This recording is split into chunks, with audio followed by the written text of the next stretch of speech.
debate. Further debate. I recognize the member from Parkdale High Park. Thank you, Madam Speaker, and I want to thank the member from Nepean Carleton, my friend, for her advocacy and her compassion, and also for her discussion that this is just a step in a number of steps that need to happen, and it takes some money. So I hope the government listens, and not only listens and passes this bill, but actually spends the money. Everybody knows here that I was a street kid at one point in my life. I was homeless when I was 15. I was drug involved, like most street kids are drug involved, and I survived. I'm one of the lucky ones. It's actually not worthy of applause for me, but for those who helped me, and it's to them that I give thanks, because I was supported and helped. And the way I was supported and helped was that I had supportive doctors, I had supportive clergy in those days, I had enough money on the social assistance programs that I could rent a basement apartment in Toronto and continue to return to school. Those are critical supports. I also had health care if I needed it.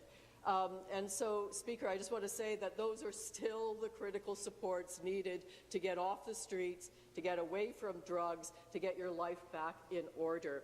I want to thank the Minister of Health for the Emergency Task Force. We in the New Democratic Party called for a state of emergency, declared this is almost as good, this is good. Thank you. Because it's absolutely essential. And I want to put forward another notion, and I know it's not within the domain of this House, but it's something I think we need to advocate with our federal cousins, and that is the decriminalization of all drugs. And I'll tell you why.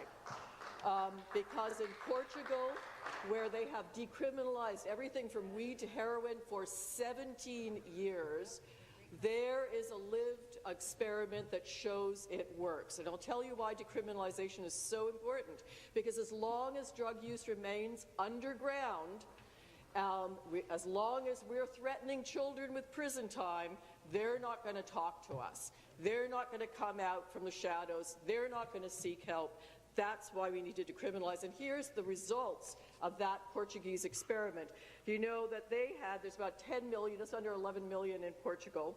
That's their population. They had 16 opioid deaths. Compare that to our 800 and something. This is what happens when you allow those who are using to come out of the shadows and seek help. In fact, not only that they come out, but that you go looking for them.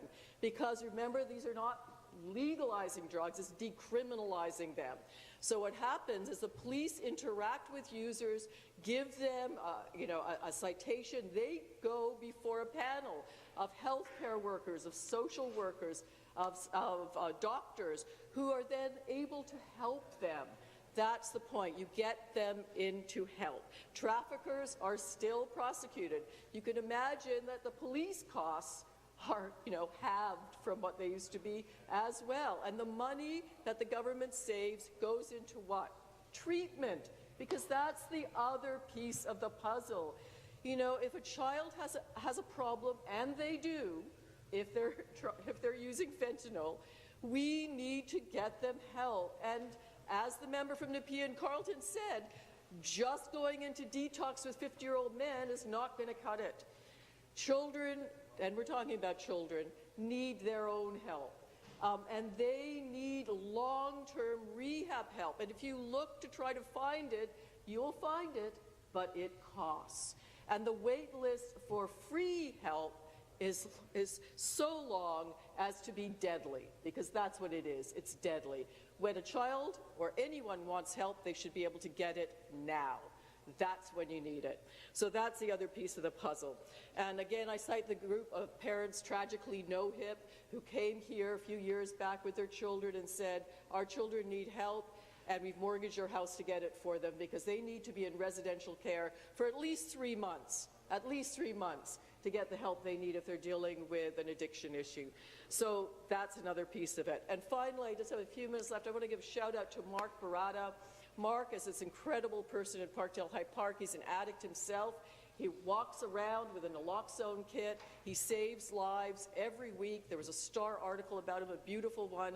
We gave him an award at our volunteer banquet, and on the way to the banquet, he was late. Why? Because he saved a life.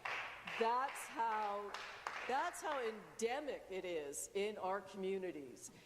So please, yes, spend the money, because that's what's being called for here, to do an educational program to reach kids and to reach those who don't know what they're taking, and then please, please work with our federal cousins to get it out of the shadows into the light, so that those people who don't know what they're taking can get it tested, can get some help. That's what we need. Thank you. Give thanks.